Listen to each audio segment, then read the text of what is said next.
जी दोस्तों, क्या हाल है? क्या हाल है? क्या हाल है? I hope you are all doing really really well. दोस्तों, फटाफट ये बताओ, क्या तुम लोगों को मेरी आवाज आ रही है कि नहीं आ रही है? फटाफट बताइए, क्या तुम लोगों को मेरी आवाज आ रही है? Very quickly, can you hear me loud and clear? फटाफट बताइए। हाँ जी sir. Alright guys, welcome to today's rapid revision and welcome to rapid revision। दोस्तों, ये तैयारी है आपके एग्जाम की, जहां पे हम लोग आपके साथ करने वाले हैं पूरे के पूरे सीए इंटर लॉ का रैपिड रिविजन। दोस्तों, मेरे साथ आप लोगों को रैपिड रिवीजन करना है, पर मैं शुरू करने के पहले आप लोगों को मैक्सिमम 3 से 4 मिनट लेकर के बता देता हूं कि रैपिड रिवीजन की क्या खासियत है जो आप लोगों के लिए इंपॉर्टेंट है।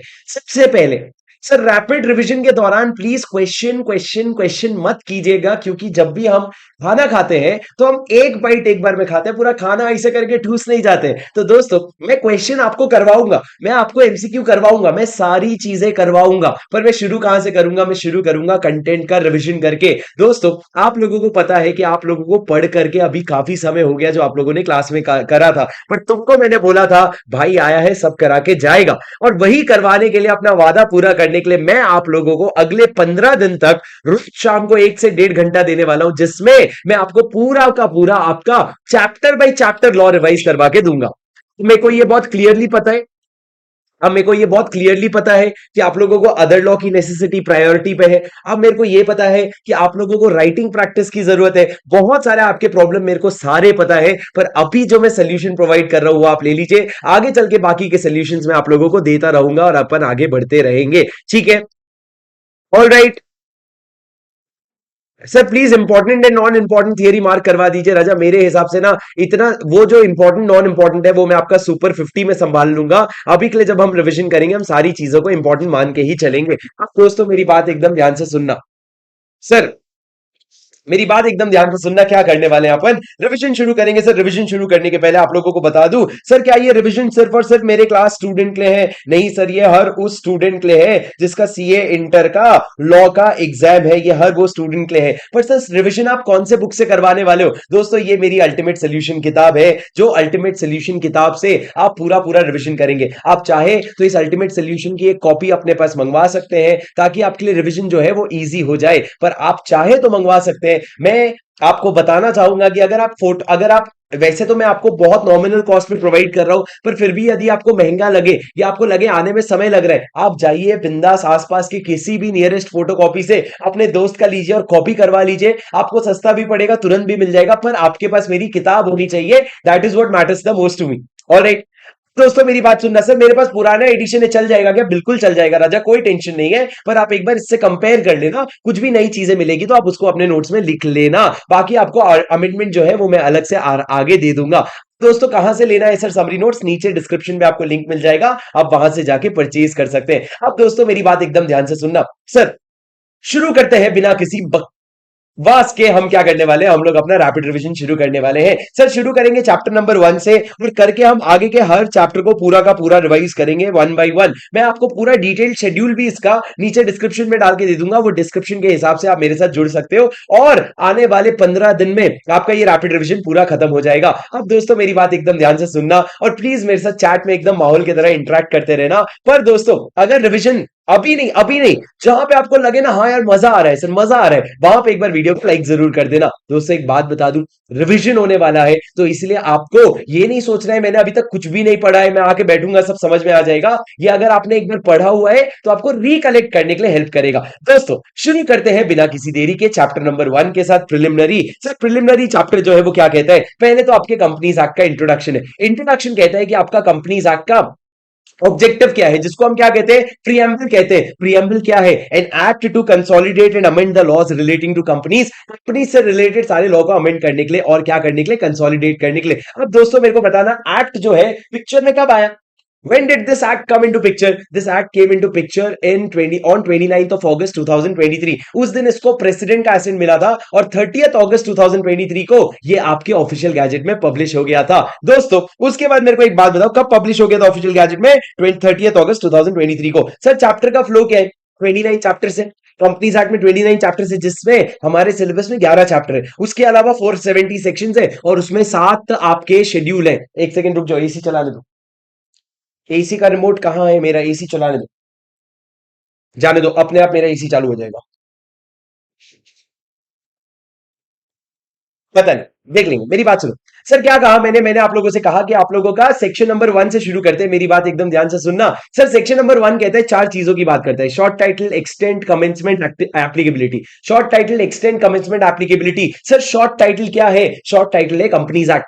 Extend, it applies to the whole of India. Sir India के कौन से होल में अप्लाई करेगा? अबे होल ऑफ इंडिया, मतलब WHOLE। ठीक है। उसके बाद तीसरा कमेंसमेंट, कब से शुरू होगा? It will be applicable from the date appointed as per publication in the official gazette. जब आप ऑफिशियल गैजेट में उसको अपलोड करोगे ना, तो वहां पे आप डेट्स बताओगे, उस डेट्स के हिसाब से वो क्या हो जाएगा? एप्लीकेबल हो जाएगा। और सर किसको अप्लाई करता है? 3 पार्ट में मैंने डिवाइड किया था। पहला, कंपनीज इनकॉर्पोरेटेड इन इंडिया, जितने भी आपके इंडिया में अंडर दिस एक्ट और अंडर प्रीवियस लॉ जितने भी कंपनीज इनकॉर्पोरेट हुए हैं, उसको अप्लाई करता है। दूसरा, सर दूसरा किसको अप्लाई करता है बताना जरा? 4 तरह की स्पेशल कंपनी है: insurance company, banking company, electricity company और companies under any special act. ये चारों कंपनीज को भी अप्लाई करेगा, as long as companies act is not inconsistent with such other act. मान लो फॉर एग्जांपल ये इंश्योरेंस कंपनी है, इसको इंश्योरेंस एक्ट भी अप्लाई करता है और कंपनीज एक्ट भी अप्लाई करता है, और इंश्योरेंस एक्ट और कंपनीज एक्ट में लड़ाई हो गई, तो ये समझ लेना इंश्योरेंस कंपनी के लिए इंश्योरेंस एक्ट उसकी घर वाली है और कंपनीज एक्ट बाहर वाली है। और सर जब दोनों में कलेश हो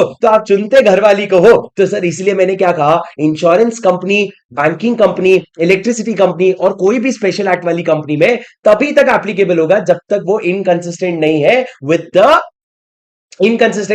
द मेन एक्ट। आपको मेरी बात समझ में आई? हाँ सर, समझे मेरी बात? Did you understand? पक्का?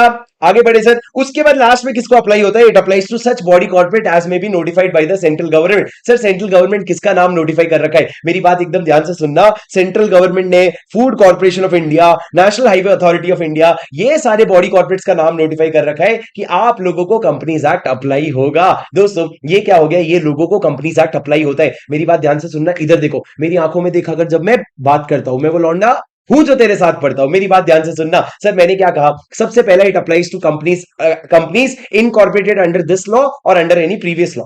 दूसरा, insurance company, banking company, electricity company और any other company formed under any special act. और तीसरा, such other body corporate as may be notified, इनको कंपनीज एक्ट अप्लाई होता है। अब दोस्तों आगे बढ़ते हैं और अब हम करेंगे डेफिनेशन। सर डेफिनेशन में आपको पता है रेलेवेंट डेफिनेशन आगे आने वाले चैप्टर्स में आते जाएंगे, पर जो डेफिनेशन इंपॉर्टेंट है आपके लिए वो मैं आपको अभी करवाने वाला हूं। सर सबसे पहले हम लोग करेंगे एसोसिएट कंपनी और उसके साथ सब्सिडरी कंपनी और होल्डिंग कंपनी का डेफिनेशन। दोस्तों एसोसिएट कंपनी का डेफिनेशन क्या है? Associate company means a company, मेरी बात ध्यान से सुनो, associate company means a company in which such other company has significant influence. Significant influence होता है and but which is not a subsidiary, ये कोई सब्सिडरी कंपनी नहीं है, and it includes a joint venture. Sir 3 की points है, 3 की points है। पहला की पॉइंट क्या है? इट इज अ कंपनी, सुनना मेरी बात ध्यान से, it is a company which is a subsidiary which in which such other company has a significant influence. Sir बात करते हैं रिलायंस जियो के बारे में, और रिलायंस जियो ने किसमें इन्वेस्ट कर रखा है? एक कंपनी में, रिलायंस ओटीटी में।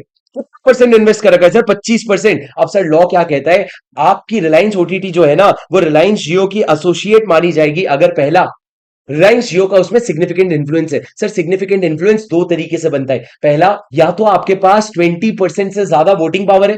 क्या कहा मैंने? या तो आपके पास 20% से ज्यादा वोटिंग पावर है, या फिर दूसरा मेरी बात ध्यान से सुनना, या तो 20% से ज्यादा वोटिंग पावर, या फिर participation in the business management. अगर आप बिजनेस मैनेजमेंट में पार्टिसिपेट करने का राइट रखते हो तो उस केस में क्या माना जाएगा कि आपके पास राजा सिग्निफिकेंट इन्फ्लुएंस है। So you have to have significant influence, but you should not be a subsidiary, आप सब्सिडरी कंपनी नहीं हो, and it includes a joint venture. ध्यान से सुन लो, अगर आप एक जॉइंट वेंचर हो तो आपको एसोसिएट कंपनी माना जाएगा। अब राजा मेरी बात ध्यान से सुनना, सिग्निफिकेंट इन्फ्लुएंस का मतलब क्या है? यहां पे दिया हुआ है 20% ऑफ वोटिंग पावर और participation in the business decision.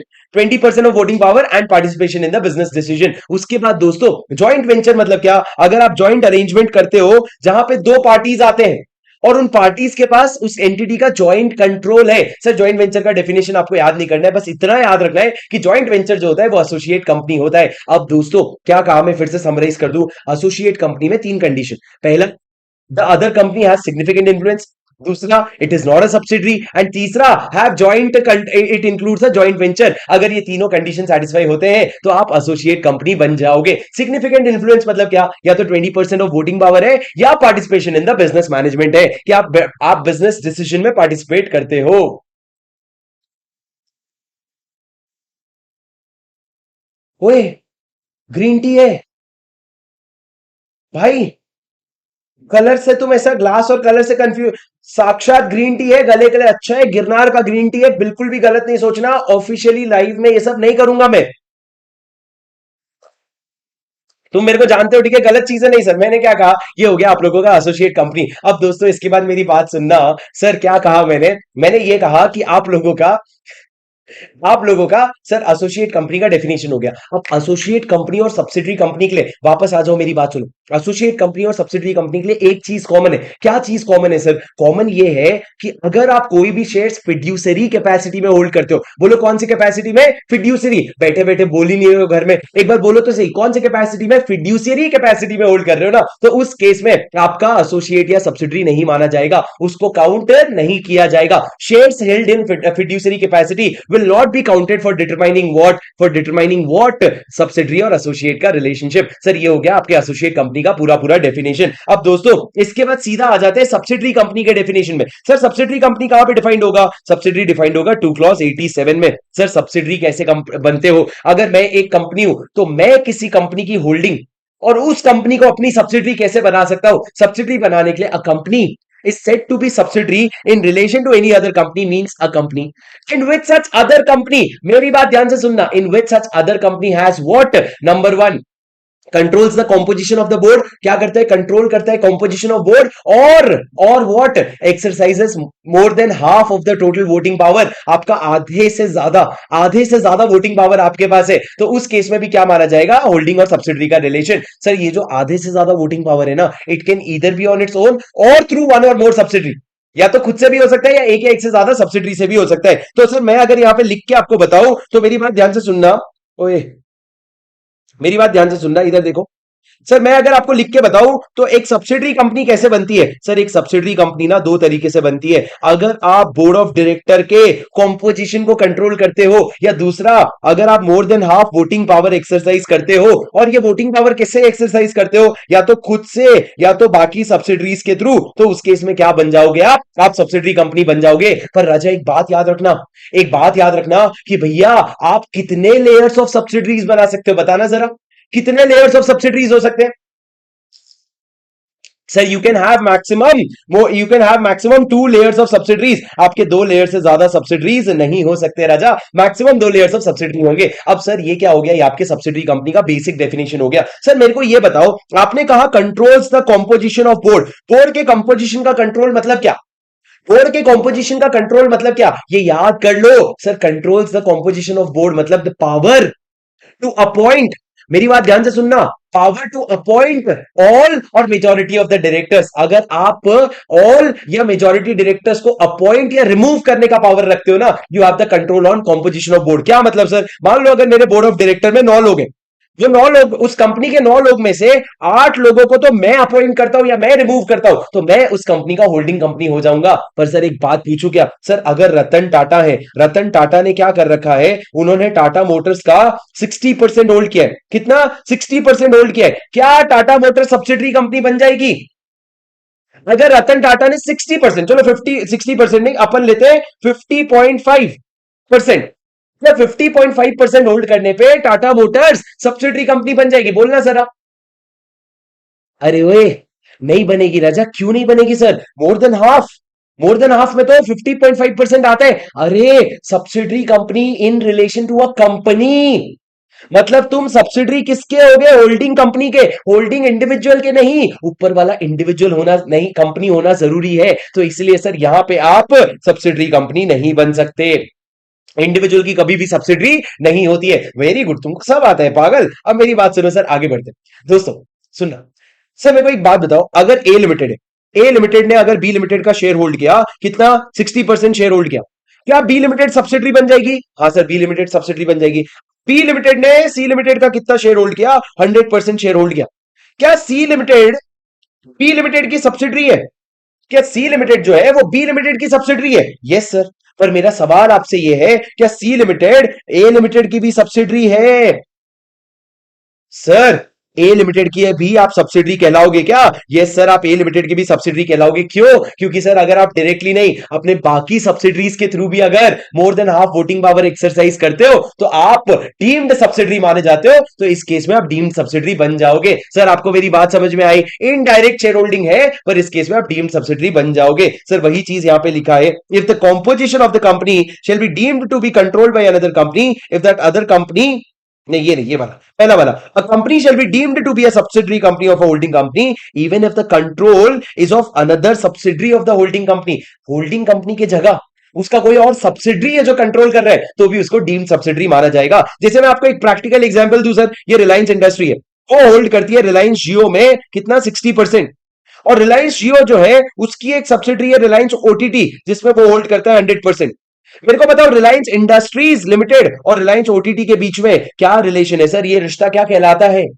Sir ये रिश्ता कहलाता है होल्डिंग सब्सिडरी का। इसको कहते हैं deemed subsidiary of Reliance industries limited. Sir समझ में आया क्या? अब बस और नहीं समझा रहा भाई, रैपिड रिवीजन है। पहले तुम रैपिड रिवीजन में धीरे धीरे करके रैपिड हटा दोगे, देखना, फिर धीरे धीरे करके रिवीजन भी हटवा दोगे मेरे से। हाँ सर, और समझाओ, एक और एग्जांपल ले लो। तुमको तो कम ही पड़ता ना हमेशा। सुनो सर मेरी बात, क्या कहा मैंने? ये हो गया आप लोगों का एक्सप्लेनेशन। अब दोस्तों उसके बाद लास्ट में वही लाइन लिखा है राजा, कि अगर आप कोई भी शेयर्स फिड्यूसरी कैपेसिटी में होल्ड करोगे तो उस केस में उसको होल्डिंग और एसोसिएट के होल्डिंग और सब्सिडरी और एसोसिएट के लिए काउंट नहीं किया जाएगा। अब सर सवाल ये आता है, फिड्यूसरी कैपेसिटी मतलब क्या? आपने 2 बार कह तो दिया, पर यही तो हमको जानना है, फिड्यूसरी कैपेसिटी मतलब क्या? सर फिड्यूसरी कैपेसिटी मतलब इन द कैपेसिटी ऑफ ट्रस्ट। जैसे कि मान लो मैं अगर पुणे में हूं, और पुणे में मैं पुणे से घूमने जा रहा हूं यूरोप, 2 महीने के लिए यूरोप ट्रिप के लिए जा रहा हूं। यूरोप ट्रिप के लिए जब जा रहा था तो मैंने अपनी कार अपने एक स्टूडेंट को दे दी, मैंने बोला तू रख ले, जब मैं वापस आऊंगा तो मेरे को दे देना। तो क्या उस कार का वो मालिक हो गया? नहीं सर, उस कार का मालिक अभी भी मैं हूं। पर जब तक वो कार होल्ड कर रहे हैं ना, उसको माना जाएगा ओनर इन फिड्यूसरी कैपेसिटी। वो भरोसे पे मेरा कार रख रखा है। सर वैसे ही जब आप भरोसे पे शेयर्स लेते हो ना, तो उस केस में उसको एसोसिएट या सब्सिडरी काउंट करने के लिए यूज नहीं करेंगे। सर आपको मेरी बात समझ में आई? ये सर आगे बढ़ते हैं, उसके बाद मेरी बात ध्यान से सुनना। सर आगे बढ़ते हैं, होल्डिंग और सब्सिडरी का और एसोसिएट का डेफिनेशन हो गया। सर लगे हाथ एक होल्डिंग का डेफिनेशन भी खत्म कर लो। क्या है होल्डिंग का बकवास सा डेफिनेशन? इधर देखो, holding company clause 46, holding company in relation to one or more other company means a company of which such companies are subsidiary company। अगर मेरी कोई कंपनी सब्सिडरी है तो उसका मैं होल्डिंग हूं। वाह वाह वाह वाह, अच्छा किया बता दिया, हमको तो पता ही नहीं था। सर क्या कहते हैं, अगर मेरी कोई कंपनी सब्सिडरी है तो उसका मैं क्या हो गया? होल्डिंग हो गया। सर ये क्या हो गया? आपके होल्डिंग कंपनी का डेफिनेशन हो गया। अब राजा आगे बढ़ते हैं, मेरी बात एकदम ध्यान से सुनना। सर अगला डेफिनेशन हम क्या करेंगे? अगला डेफिनेशन हम करने वाले हैं, आपको एक चार्ट बना देता हूं। मेरे को बताओ सर, शेयर कैपिटल की बात करते हैं। सर शेयर कैपिटल का क्या स्ट्रक्चर होता है? सर सबसे पहले आता है आपका authorise share capital. Authorise share capital मतलब कितना मैक्सिमम शेयर कैपिटल आप इशू कर सकते हो। उसके बाद सर आप क्या करते हो? कुछ शेयर कैपिटल इशू करते हो, और उनमें से कुछ शेयर कैपिटल क्या होते हैं? सब्सक्राइब होते हैं, तो उनको हम कहते हैं issued and subscribe share capital. मान लो आपका 1000 करोड़ का ऑथराइज शेयर कैपिटल था, कितने का? 1000 करोड़ का। उसमें से आपने 500 करोड़ का क्या कर दिया? इशू कर दिया, और उतना ही 500 करोड़ क्या हो गया? सब्सक्राइब भी हो गया। तो ये हो गया issued and subscribe paid up share capital. उसके बाद दोस्तों, आपने जितना सब्सक्राइब करवाया ना 500 करोड़, पूरा एक बार में नहीं मंगवाओगे। मान लो आपने सिर्फ 300 करोड़ अभी मंगवाया, तो इसको कहते हैं कॉल्ड अप कैपिटल। और बचा हुआ 200 करोड़ आपने अभी तक नहीं मंगवाया है, तो इसको कहते हैं कॉल्स इन अरियर्स। है कि नहीं?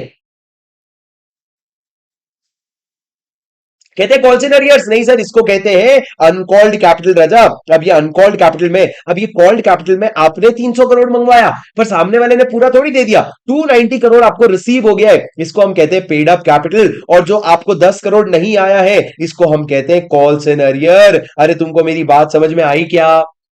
Did you understand? ये सर आपको समझ आया क्या होता है? क्या authorise share capital, issued and subscribe share capital, called up share capital, called uncalled, और paid up share capital, calls in arrears. Sir इसके साथ आपके 5 से 6 डेफिनेशन निपट जाते हैं, पर इससे ज्यादा आपको समझने की जरूरत भी नहीं है। अब से लगे हाथ मेरे को ये बता दो कि sir paid up share capital और वोटिंग पावर में फर्क होता है क्या?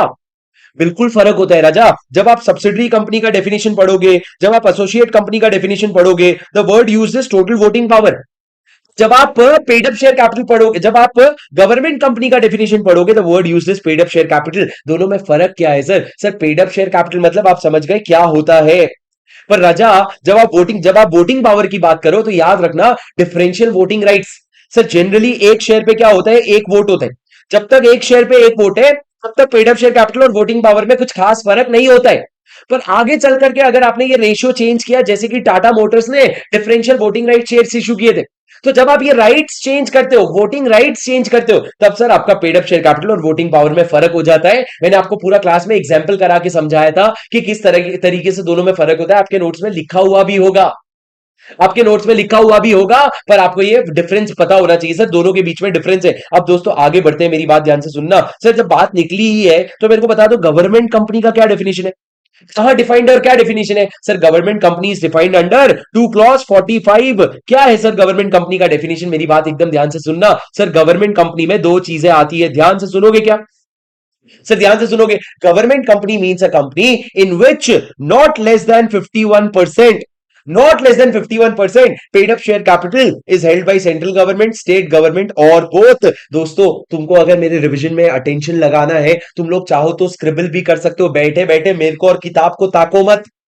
बैठे बैठे किताब को ताको मत, एग्जाम है राजा तुम्हारा। तो आप क्या कर सकते हो, मेरे साथ साथ ये रिवीजन वीडियोस को रेफर करते करते आप अपने नोट्स में स्क्रिबल कर सकते हो। वो स्क्रिबल ना बाद में साइड में रख देना, कोई खास फर्क ना पड़े, पर उससे आपका पूरा 100% अटेंशन बन जाएगा राजा। और क्या पता अगर आप एफर्ट डाल के अच्छे नोट्स बनाओ तो शायद हाथ के हाथ नोट्स भी बन जाए। तो सर मैंने क्या कहा, गवर्नमेंट कंपनी डिफाइंड है 2 क्लॉज 45 में, जो कहता है या तो आपके पास not less than 51%, sir not less than 51 मतलब more than equal to 51% of paid share capital है, जिसमें सेंट्रल गवर्नमेंट, स्टेट गवर्नमेंट या पार्टली बोथ मिला के होल्ड करते हैं। या फिर सर आप क्या हो, एक सब्सिडरी हो गवर्नमेंट कंपनी के, आप एक गवर्नमेंट कंपनी के सब्सिडरी हो, तब जाके क्या माना जाएगा राजा? आपको गवर्नमेंट कंपनी माना जाएगा। सर मेरे को एक बात बताओ, एक कंपनी है ओएनजीसी, इसमें मेरी बात ध्यान से सुनना सर, इसमें इधर देखो, ओएनजीसी, अरे भाई चल जा, ओएनजीसी करके कंपनी है, इसमें सर सेंट्रल गवर्नमेंट होल्ड करता है 20% और स्टेट गवर्नमेंट होल्ड करता है 35%। Is it a government company? Is it a government company? Yes. अब मेरे को बताओ सर, अगर ये ओएनजीसी जो गवर्नमेंट कंपनी है, ये अगर होल्ड करे शेयर्स किसके, मान लो बीपीसीएल के, और बीपीसीएल क्या है, बीपीसीएल में सेंट्रल गवर्नमेंट और स्टेट गवर्नमेंट का खास होल्डिंग नहीं है, पर 60% शेयर होल्ड कौन कर रहा है? ओएनजीसी। मेरे को बताओ क्या बीपीसीएल भी गवर्नमेंट कंपनी मानी जाएगी? सर क्या बीपीसीएल भी गवर्नमेंट कंपनी मानी जाएगी? The answer is yes, you are subsidiary of a government company and hence you become a government company. पर सर मैं अगर आपसे कहूं कि ओएनजीसी जो है ना, वो एक और कंपनी में शेयर होल्ड करती है एचपीसीएल में, कितना? 5%। सर सेंट्रल गवर्नमेंट कितना होल्ड करता है? 25%। स्टेट गवर्नमेंट कितना होल्ड करता है? 24%। मेरे को बताओ क्या एचपीसीएल को गवर्नमेंट कंपनी माना जाएगा? सर क्या एचपीसीएल को गवर्नमेंट कंपनी माना जाएगा? तुम एक काम करो, इसको 22% कर लो। क्या एचपीसीएल को गवर्नमेंट कंपनी माना जाएगा? बोलो यस और नो। कौन कौन शेयर होल्ड कर रहा है sir? Central government 25%, state government 22% और ओएनजीसी होल्ड कर रहा है 5%। सर इस केस में ध्यान से सुनना, आप दो ही तरीके से गवर्नमेंट कंपनी बन सकते हो। पहला, जब सेंट्रल गवर्नमेंट, स्टेट गवर्नमेंट और दोनों मिला के 51% से ज्यादा होल्ड कर रहे हैं। मेरे को बताओ यहाँ सीजी और एसजी का डायरेक्ट होल्डिंग कितना है? सर डायरेक्ट होल्डिंग अगर आप देखोगे तो इधर 25% है, ये 22% है, मिला करके कितना होता है? 47% होता है, विच इज लेस देन 51%। तो गया, तो सर प्रोविजन पानी में गया छपाक। अब दूसरा प्रोविजन आप देखोगे सर, दूसरा प्रोविजन क्या है कि आप क्या सब्सिडरी कंपनी हो किसी कंपनी के, किसी गवर्नमेंट कंपनी के सब्सिडरी कंपनी हो क्या? सर गवर्नमेंट कंपनी कौन? ये। क्या आप उसके सब्सिडरी हो? भैया सब्सिडरी के लिए तो more than half voting power लगता है ना, यहां तो 5% भी नहीं है, तो सेकंड प्रोविजन भी कंप्लाई नहीं होता है। तो सेकंड प्रोविजन पानी में गया, पानी में गया छपैक छपैक। तो आप दोनों प्रोविजन की वजह से क्या नहीं बन पा रहे हो? गवर्नमेंट कंपनी नहीं बन पा रहे हो। अरे तुमको मेरी बात समझ में आई क्या? सर आपको मेरी बात समझ में आई क्या? सर ये क्या हो गया, ये आप लोगों का प्रोविजन हो गया। एक तो जो एग्जाम जिनका करीब है वो इस जोक पे हंस रहे हैं, नालायक तुमको पता नहीं होना चाहिए ये छपाक वाला गेम। बैठ के खाली Instagram Instagram Instagram, story share कर देना इसका। चलो सर मेरी बात सुनो, क्या कहा मैंने आप लोगों को? मैंने ये कहा कि आप लोगों का प्रोविजन, गवर्नमेंट कंपनी का प्रोविजन खत्म हो जाता है। अब सर गवर्नमेंट कंपनी के बाद लाइन से चलते हैं, कुछ कुछ प्रोविजन खत्म करते जाते हैं। सर मेरे को बताओ फाइनेंशियल स्टेटमेंट मतलब क्या होता है? इधर आओ, इधर देखो, मेरी आंखों में देखो, इधर देखो सर।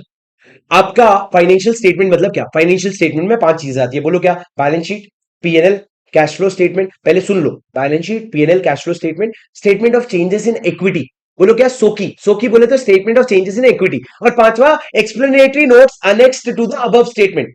जितने भी ऊपर वाले स्टेटमेंट है उसके एक्सप्लेनेटरी नोट्स भी आ जाते हैं। ये पांच चीजें सर, एक बार आप बोलो मेरे साथ, balance sheet, PNL, cash flow statement और statement of changes in equity, और पांचवा explanatory notes annexed to above statement. अब दोस्तों कैश फ्लो स्टेटमेंट बनाने से ना चार कंपनी को राहत दी गई है, एग्जेम्पशन दी गई है। कौन सी चार कंपनी? इधर देखो, one person company, small company, dormant company, private company which is registered as a startup. One person company, small company, dormant company, private company which is registered as a startup. Sir एक बार आप बोलो ना, one person, small company, government company, private company which is registered as a startup. इनको CFS बनाना mandatory नहीं है, पर अगर बना लोगे तो कोई दिक्कत नहीं है, पर आप लोगों के लिए मैंडेटरी नहीं है। अगर आपने नहीं बनाया तो आपके ऊपर कोई सर चढ़ के नहीं नाच सकता कि तेरा सीएफएस किधर है। नहीं है भैया, मेरे को मैंडेटरी नहीं है। सर ये हो गया आपके फाइनेंशियल स्टेटमेंट का डेफिनेशन।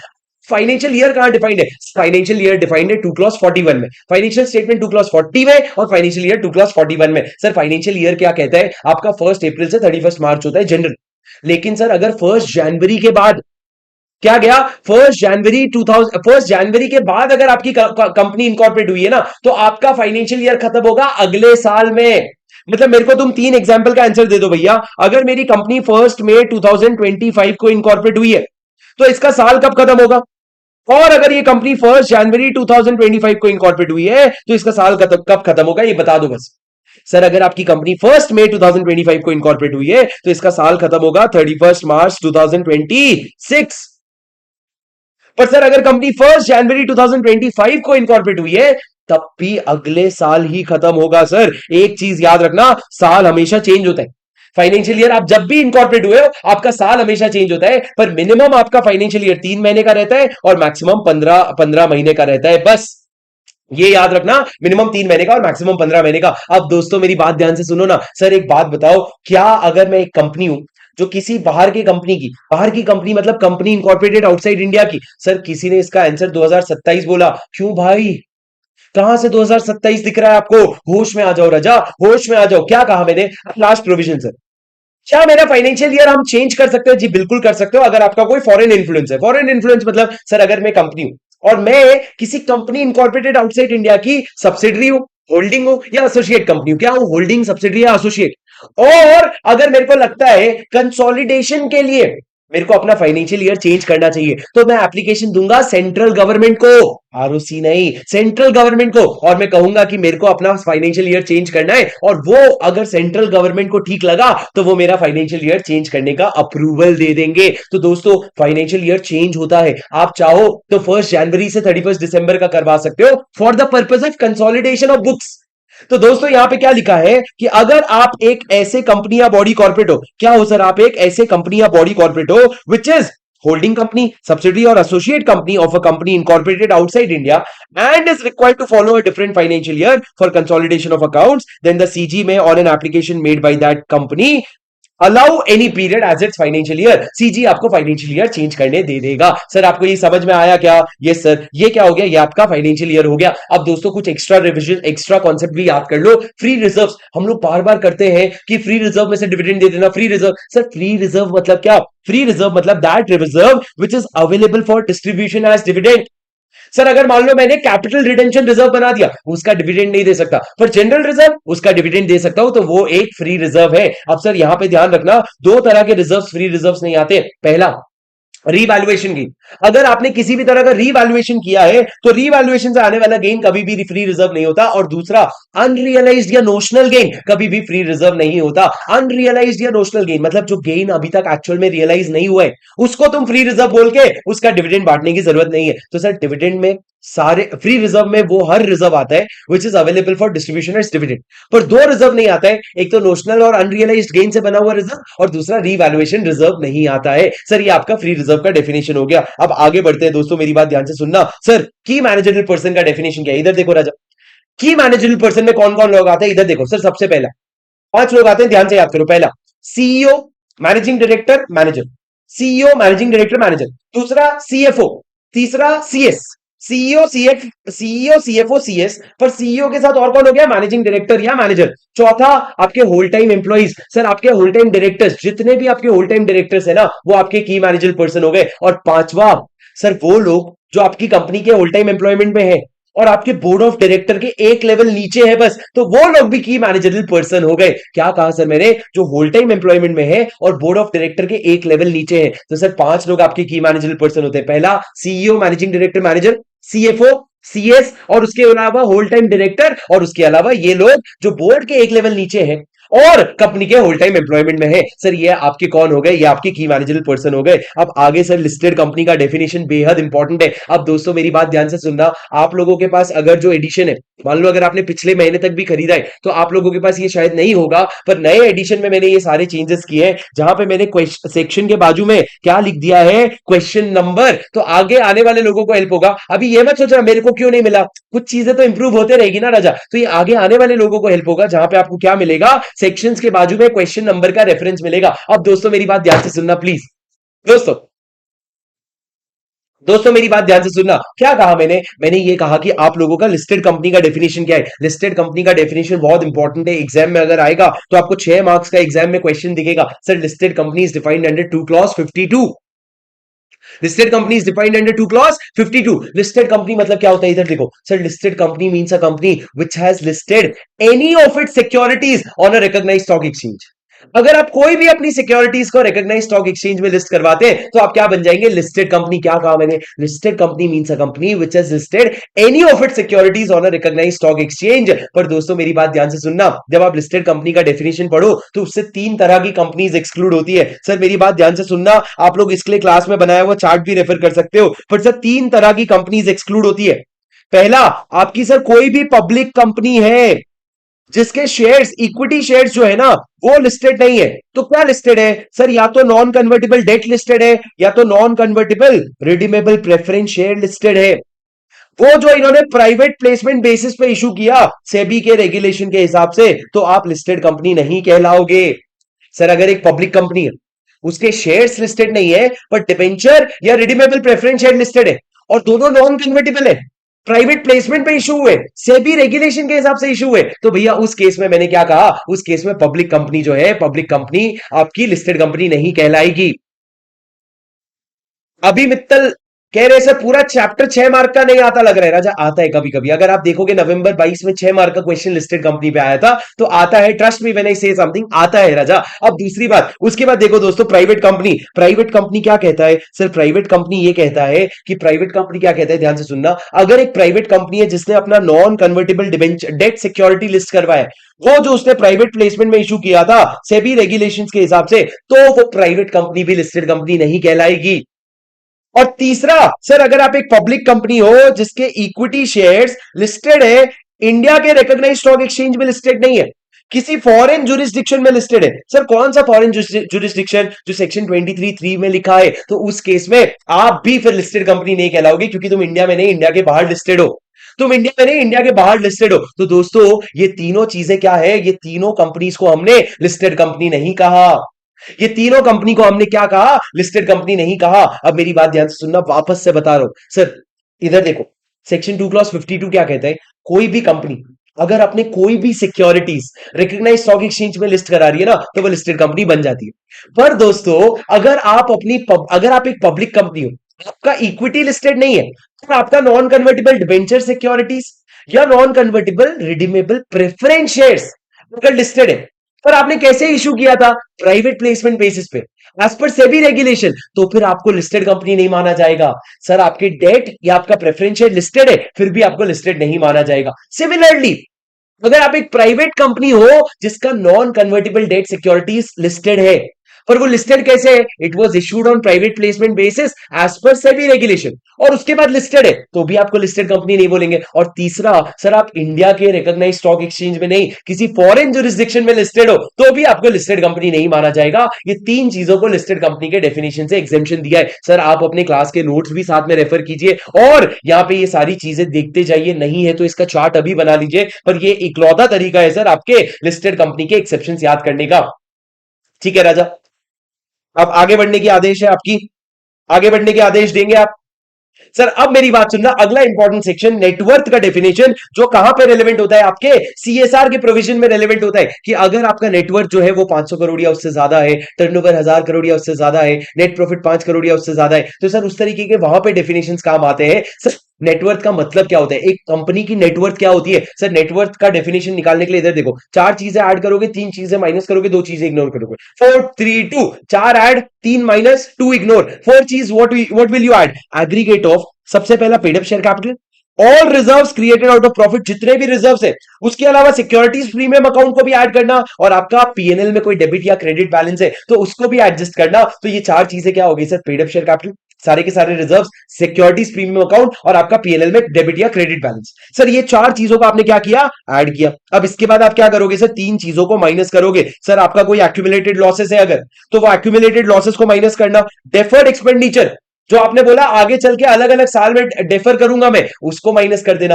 और कोई मिसलेनियस एक्सपेंस है जो आपने अभी तक राइट ऑफ नहीं किया है, ये आपके आपके अगर बैलेंस शीट में दिख रहा है तो इन सबको माइनस कर देना। सर क्या क्या?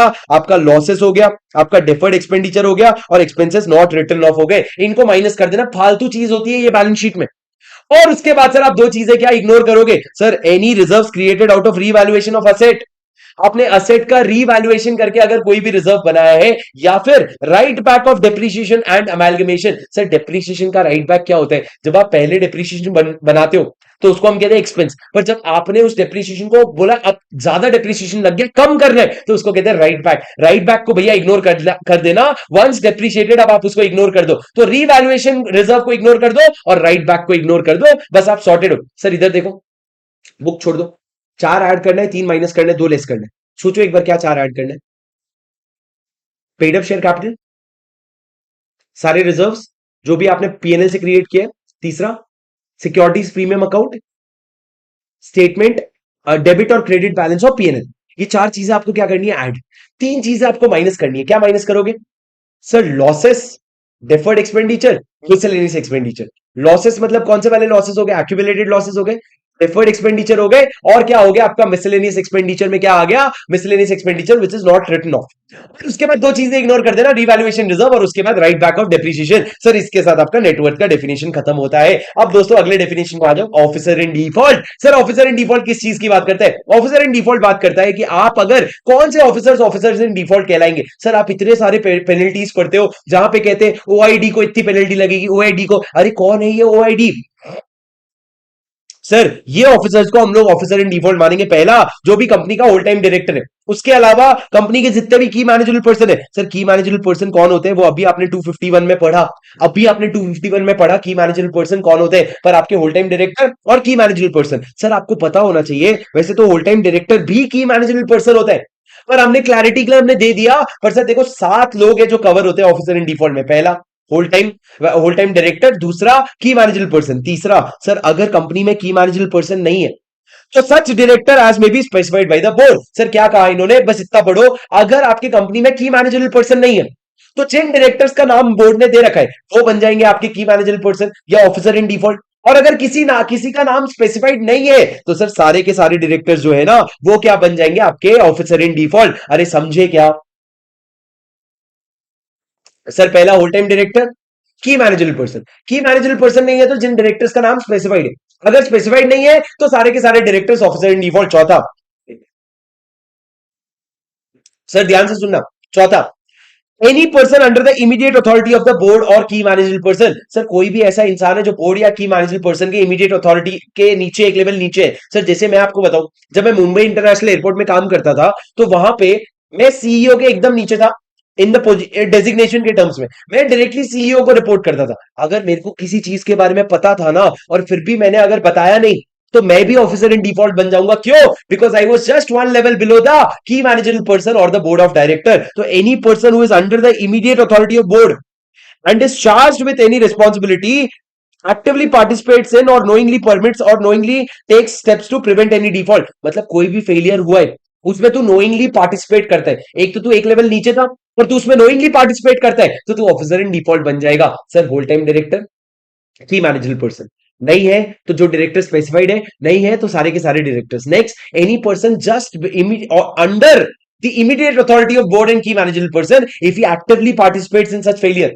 मतलब जानबूझ करके अगर उसने पार्टिसिपेट किया है तो वो भी गए। उसके बाद sir any person who on whose direction or instruction the board is accustomed to act other than the person giving advice in professional capacity। मतलब सर कोई भी इंसान है जिसके इन्फ्लुएंस में बोर्ड ऑफ डायरेक्टर काम करते हैं। जैसे आपको पता है रतन टाटा अभी टाटा ग्रुप से पूरा रिटायर हो चुके हैं, फिर भी रतन टाटा के कहने पे बोर्ड ऑफ डायरेक्टर उनकी बात सुनता है, तो भैया रतन टाटा भी ऑफिसर इन डिफॉल्ट हो जाएंगे अगर टाटा में क्या होता है, कोई फ्रॉड होता है। तो any person on whose direction और instruction the board is accustomed to act, board को काम करना पड़ेगा, तो भैया वो इंसान भी जो है वो रिस्पॉन्सिबल हो जाएगा। पर सर वैसे तो सीए के कहने पे भी बोर्ड काम करता है, तो सीए भी रिस्पॉन्सिबल है क्या? नहीं सर। अगर वो एडवाइस जो है प्रोफेशनल कैपेसिटी में दे रहे हो तो ये प्रोविजन कवर नहीं होगा, प्रोफेशनल कैपेसिटी में दे रहे हो तो ये प्रोविजन कवर नहीं होगा। उसके बाद sir next point, every director who is aware of such contravention, जिसको इसके बारे में पता है हर वो डायरेक्टर रिस्पॉन्सिबल होगा। और लास्ट में सर तीन लोग आ जाते हैं सर, एक तो आपका शेयर ट्रांसफर एजेंट, आपका रजिस्ट्रार और आपके मर्चेंट बैंकर्स। ये तीनों भी कौन हो जाते हैं? रिस्पॉन्सिबल हो जाते हैं। कौन कौन? Share transfer agent, registrar, registrar मतलब आरओसी नहीं सर, रजिस्ट्रार मतलब रजिस्ट्रार टू इशू, और आपका मर्चेंट बैंकर, ये तीनों भी रिस्पॉन्सिबल हो जाते हैं अगर जरूरत पड़ी तो सर ये तीनों भी रिस्पॉन्सिबल हो जाते हैं। सात चीजें इधर देखो ओ भैया, होल टाइम डायरेक्टर, की मैनेजरल पर्सन, इतना तो लिख लेंगे सर। आगे की मैनेजरल पर्सन नहीं है तो जिन डायरेक्टर का नाम है, किसी का नाम नहीं है तो सारे के सारे डायरेक्टर्स। सिर्फ डायरेक्टर्स नहीं, सुनो फोर्थ पॉइंट, डायरेक्टर के एक लेवल नीचे जो बंदा है अगर वो भी अवेयर है तो वो भी रिस्पॉन्सिबल हो जाएगा। बोर्ड ऑफ डायरेक्टर को चला एक लेवल नीचे हो गई है, अब एक लेवल ऊपर देखो, डायरेक्टर जिसके एडवाइस या इंस्ट्रक्शन पे काम करने के लिए अकस्टम्ड है वो इंसान भी रिस्पॉन्सिबल होगा unless he is acting in professional capacity. इसके अलावा हर वो डायरेक्टर जिसको कॉन्ट्रावेंशन का नॉलेज था वो भी रिस्पॉन्सिबल हो जाएगा। और लास्ट में आपके share transfer agent, registrar to issue और मर्चेंट बैंकर, ये सारे लोग जो है वो रिस्पॉन्सिबल हो जाएंगे। सर देखो ऑफिसर इन डिफॉल्ट पे क्वेश्चन नंबर 6 है आपके क्वेश्चन बैंक का। अब आगे देखो दोस्तों, उसके बाद मैंने क्या कहा, उसके बाद आपके लिए रेलेवेंट क्या है, प्राइवेट कंपनी और पब्लिक कंपनी। बहुत आसान है सर, इधर देख लो। प्राइवेट कंपनी डिफाइंड है 2 क्लॉज 68 में। प्राइवेट कंपनी क्या कहते हैं? Private company means any company which company which bye it's article तीन चीजें करता है। सर इस पे इंपॉर्टेंट क्वेश्चन है मेरे, क्वेश्चन नंबर 8 है if I am not wrong. इस पे क्वेश्चन नंबर 8 है, मेरी बात ध्यान से सुनना। सर प्राइवेट कंपनी के बारे में क्या कहता है, इधर देखो। सर प्राइवेट कंपनी के बारे में कहते हैं, private company means a company in which, please सुनो sir, private company means a company which in its articles does 3 things. पहला, restricts the transfer of shares, कि तुम शेयर्स इतनी आसानी से ट्रांसफर नहीं करोगे। दूसरा, limits the number of members to 200 except in case of 1 person company. आपके मैक्सिमम मेंबर्स 200 ही होंगे, बट दोस्तों जब आप 200 का लिमिट, और अच्छा, और तीसरा पॉइंट सर, तीसरा पॉइंट ये है, prohibits invitation from public to subscribe to any securities of the company. तो अपने कोई भी सिक्योरिटीज को पब्लिक को नहीं बेचेगा, तब जाके तू क्या बनेगा, public private company. Sir 3 point, restrict, limits और क्या, प्रोहिबिट्स। रेस्ट्रिक्ट्स क्या, रेस्ट्रिक्ट्स ट्रांसफर ऑफ शेयर्स। दूसरा, limits the number of members to 200, prohibits invitation from public from subscription to securities. Sir ये तीनों चीजें हैं। अब दोस्तों मेरी बात ध्यान से सुनना, अगर जब आप 200 की लिमिट काउंट करो ना, दो बातों का ध्यान रखना। सबसे पहले अगर ज्वाइंट है, कौन सा ज्वाइंट, अरे ओ ज्वाइंट शेयर होल्डर, अरे ओ joint share holder, joint share holder मतलब दो जिसमें एक जान।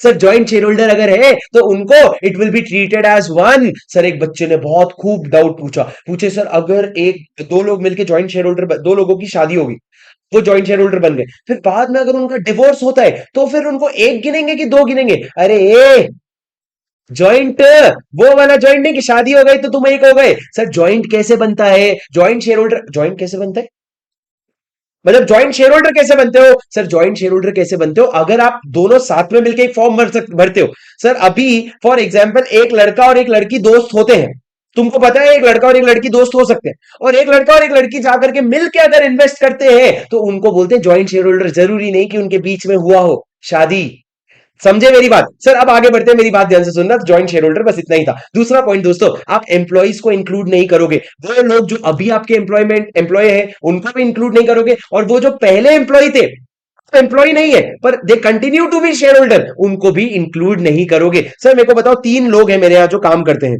एक अमर, एक अकबर, एक एंथनी।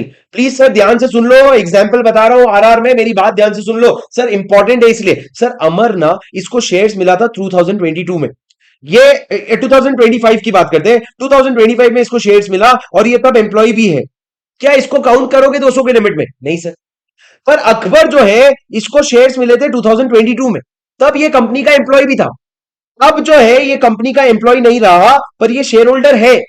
ये एम्प्लॉय नहीं है पर शेयर होल्डर है, क्या इसको काउंट करोगे? नहीं सर, इसको काउंट नहीं करोगे। सर एक एंथनी है जो 2022 में आपकी कंपनी में शेयर होल्डर बना, पहले शेयर होल्डर बना, आज जाके 2025 में वो क्या बन गया है? कंपनी का एम्प्लॉय बन गया है और शेयर होल्डर भी है। मेरे को बताओ, इसको काउंट करोगे क्या? पहले वो शेयर होल्डर बन गया, बाद में एम्प्लॉय बना और अब वो शेयर होल्डर भी है। एंथनी को काउंट करोगे क्या 200 के लिमिट में? सर बस यही इंपॉर्टेंट है, एंथनी को काउंट करोगे क्या? ये आंसर इज यस, ये 200 के लिमिट में काउंट होगा। क्यों सर? क्योंकि जब ये शेयर होल्डर बना था ना, तब ये एम्प्लॉय नहीं था। आपको काउंट तब नहीं करेंगे, आपको एक्सक्लूड सिर्फ तभी करेंगे जब आपको shares in the capacity of an employ मिला है। यहां पे तो तुम एम्प्लॉय थे भी नहीं ना, तुमको शेयर्स मिल गए थे, तो तू काउंट होगा भाई। सिर्फ उनको माफ करना जो एम्प्लॉयज थे जब उनको शेयर मिला था। सर ये आपका पूरा का पूरा प्राइवेट कंपनी का डेफिनेशन है। अब सर प्राइवेट कंपनी के साथ हाथ के हाथ पब्लिक कंपनी भी हो जाता है। पब्लिक कंपनी डिफाइंड है 2 clause 71। क्या कहता है पब्लिक कंपनी?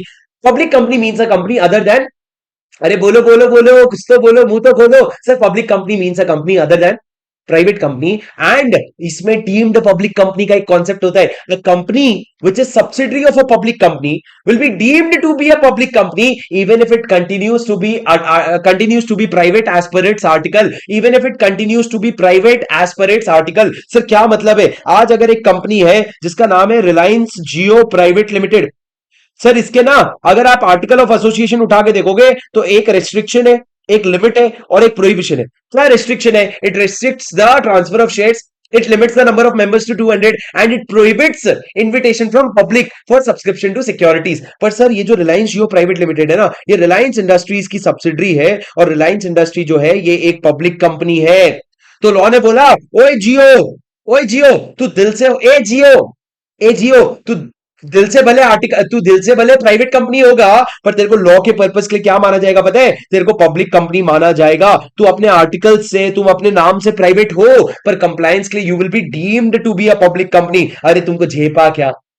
समझला का है? तुमको समझा क्या? समझा सर? सर ये हो गया आपका पब्लिक कंपनी का डेफिनेशन। अब दोस्तों इसके बाद आ जाते हैं, दो तीन और डेफिनेशन पढ़ते हैं, बस तीन डेफिनेशन और बचा है, बाकी खत्म हो गया। सर पहले पढ़ते हैं स्मॉल कंपनी का डेफिनेशन। सर स्मॉल कंपनी का डेफिनेशन क्या है राजा? इधर ध्यान से सुनो मेरी बात दोस्तों। What is the definition of a small company? What is the definition of a small company? Please listen to me very carefully. Sir, small company means a company which is other than public company. Public company कभी भी small company नहीं हो सकता, सिर्फ private company small company होगा।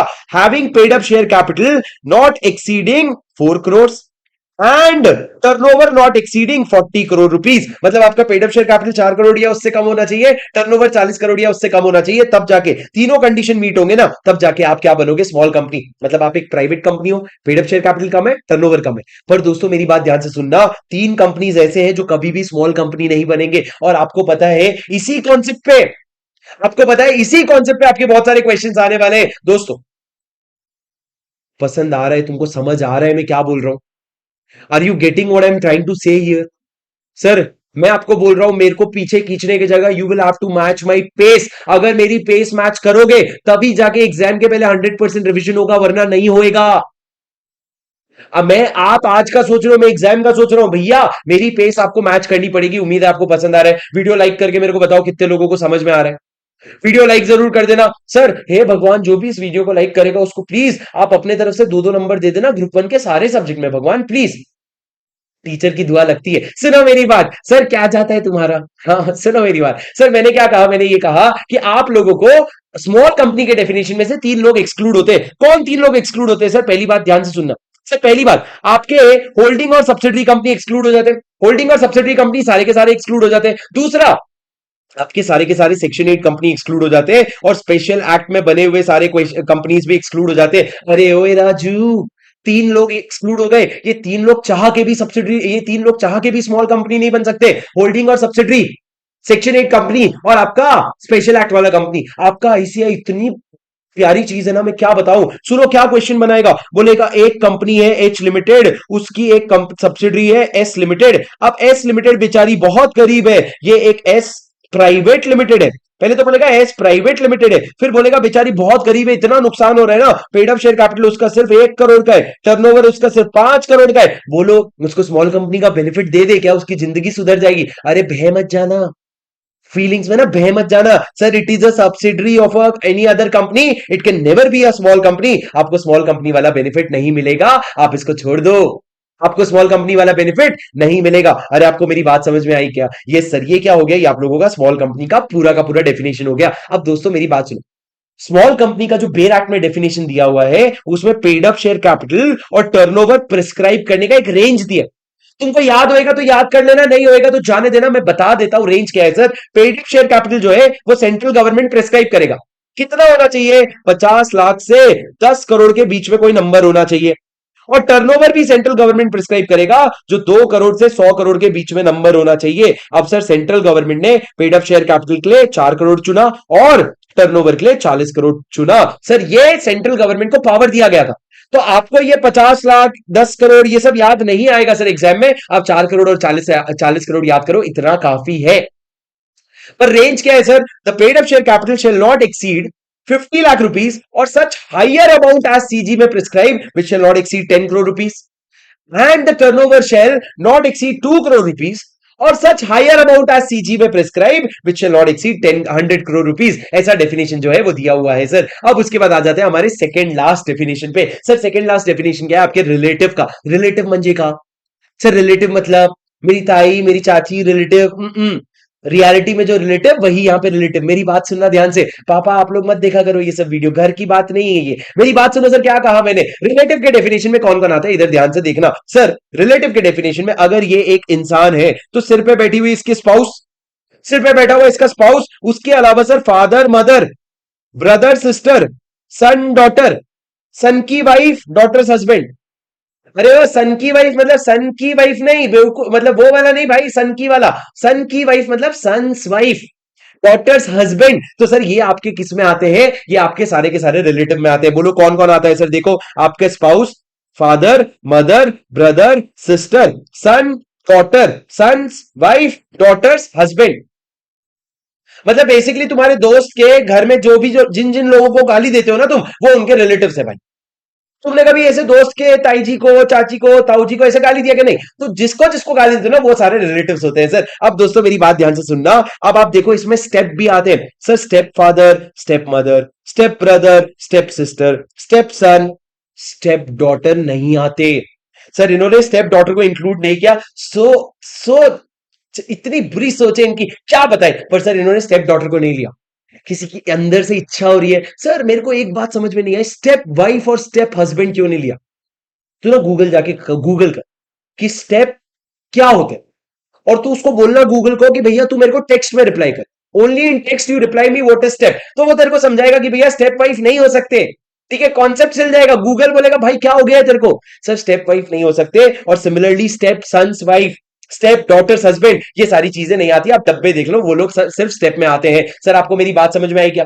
ये हो गया आपका पूरा का पूरा प्रोविजन। अब दोस्तों आगे बढ़ते हैं और आखिरी डेफिनेशन पढ़ने की कोशिश करते हैं रिलेटेड पार्टी की। सर रिलेटेड पार्टी में ना एक क्वेश्चन आपके क्वेश्चन बैंक में दिया हुआ है, तो हम लोग बस एक बार हल्का हल्का पढ़ लेते हैं सर। एग्जाम में याद रहेगा तो ठीक है, नहीं तो भगवान भगवान संभाल लेगा। पर एक बार याद करने की कोशिश कर लो। सर थोड़ा हैवी है, सुन के ले लेना, थोड़ा हेवी है वीडियो। तुम अभी इसी के बेसिस पे लाइक कर दो, रिलेटेड पार्टी के डेफिनेशन पे लाइक मत करना, क्योंकि हेवी कॉन्सेप्ट है, मेरे को तुम दो दोगे। सर मेरी बात सुनो, प्लीज ध्यान से सुनना। क्या कहा मैंने? रिलेटेड पार्टी में कौन आता है? सर रिलेटेड पार्टी में सबसे पहले ध्यान से सुनते जाओ, मैंने इसको अलग अलग 7 कैटेगरीज में डिवाइड किया है सर। आप देखो कैटेगरी 1 2 3 4 5 6 7। सर आप बात कर रहे हो कि रिलायंस इंडस्ट्रीज लिमिटेड में कौन कौन रिलेटेड पार्टी माना जाएगा। सर रिलेटेड पार्टी कौन कौन माना जाएगा? सबसे पहले सर आपके कंपनी के डायरेक्टर्स, आपके कंपनी के की मैनेजरल पर्संस और इनके रिलेटिव्स जो है ना, ये आपके क्या हो गए? ये आपके रिलेटेड पार्टी हो गए।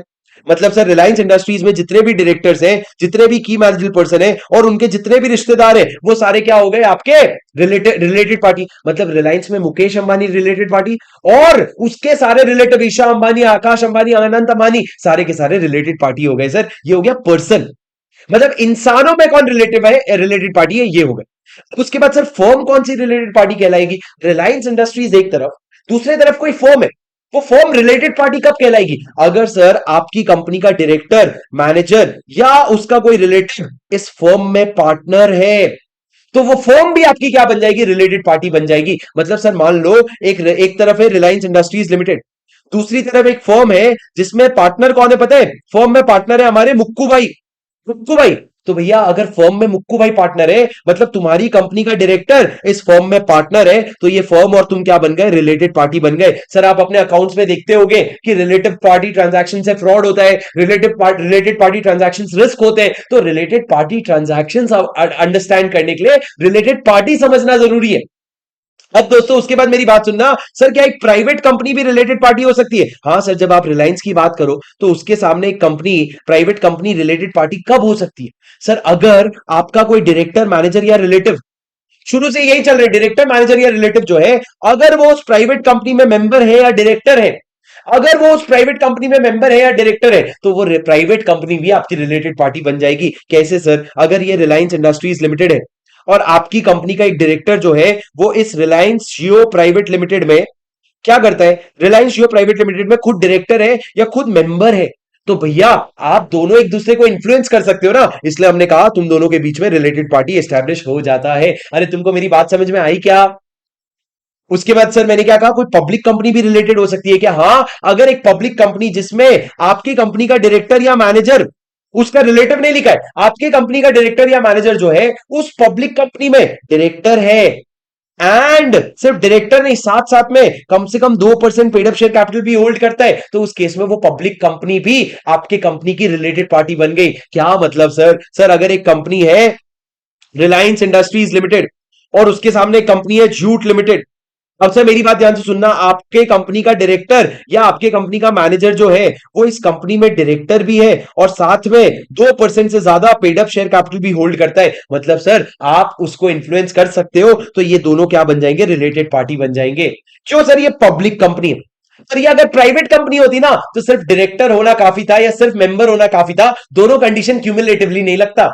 पब्लिक कंपनी में दोनों कंडीशन क्यूमुलेटिवली लग रहा है पर प्राइवेट कंपनी में नहीं लगता। सर उसके बाद लास्ट थर्ड, तीन चीजें और बची है सर, पूरा का पूरा याद नहीं होगा, जितना मैंने बताया ना बस उतना याद कर लो। क्या अभी तक क्या बताया? सुनो इधर देखो सर, एक रिलेटेड कंपनी के लिए एक इंसान रिलेटेड पार्टी कब है? अगर वो डायरेक्टर है या की मैनेजर पर्सन है या दोनों में से किसी का भी रिलेटिव। सर उस कंपनी के लिए एक फर्म कब रिलेटेड पार्टी मानी जाएगी? अगर ये पहले वाले जो लोग है ना उस फर्म में पार्टनर है। तीसरा, इस कंपनी के लिए एक प्राइवेट कंपनी रिलेटेड मानी जाएगी अगर वो जो पहले वाले लोग हैं ना वो इस प्राइवेट कंपनी में या तो डायरेक्टर है या मेंबर है, या तो डायरेक्टर है या मेंबर है।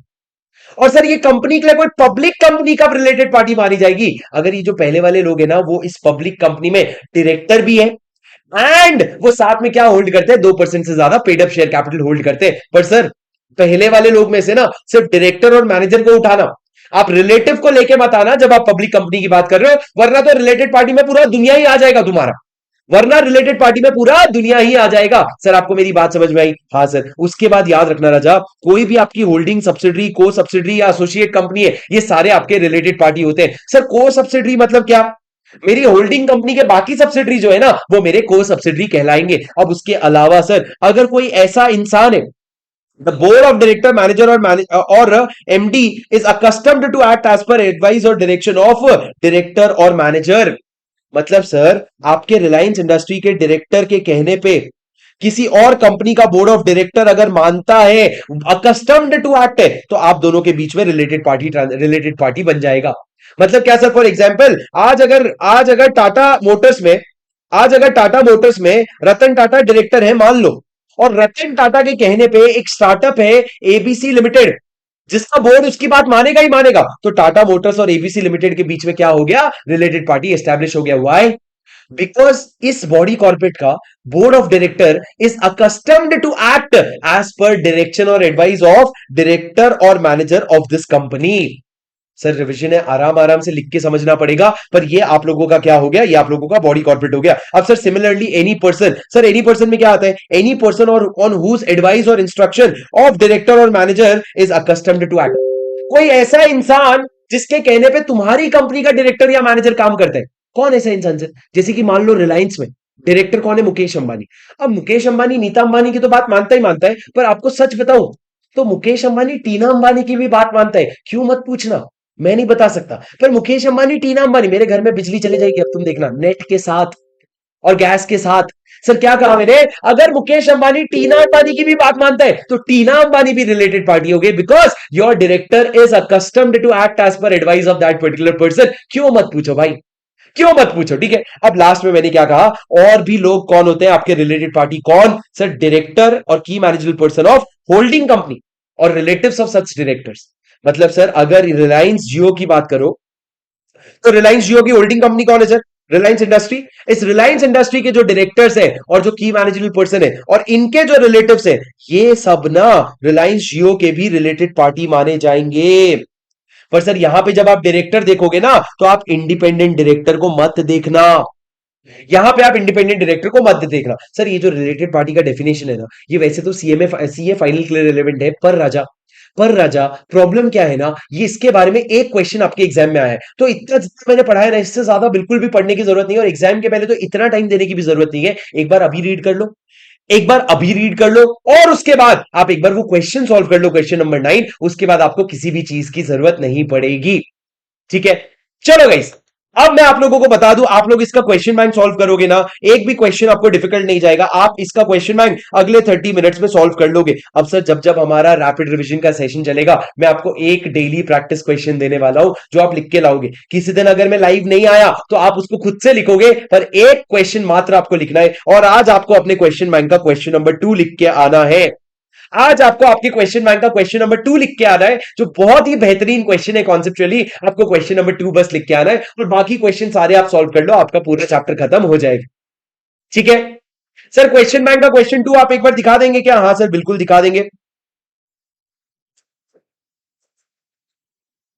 सर ये आपका क्वेश्चन नंबर 2 है, जैसा कि आप देख पा रहे हैं, Hastprat limited is an unlisted company वाला क्वेश्चन है। इसको आप सॉल्व करके आएंगे सर, आप इसको बकायदा लिख के आएंगे जैसे कि आप अपने एग्जाम में लिख रहे हैं। This is your daily practice question for today, DPQ for today, and that's a wrap of your chapter number 1। इस तरीके से सर हम आगे चल के हर एक चैप्टर को धीरे धीरे खत्म करेंगे अपने 1 घंटे के स्लॉट में। अगर कुछ बड़े बड़े चैप्टर्स होंगे तो उसके लिए हमको 2 घंटे लगेंगे, पर हम 4 ही चैप्टर्स जो है आगे चल के खत्म करेंगे, ठीक है।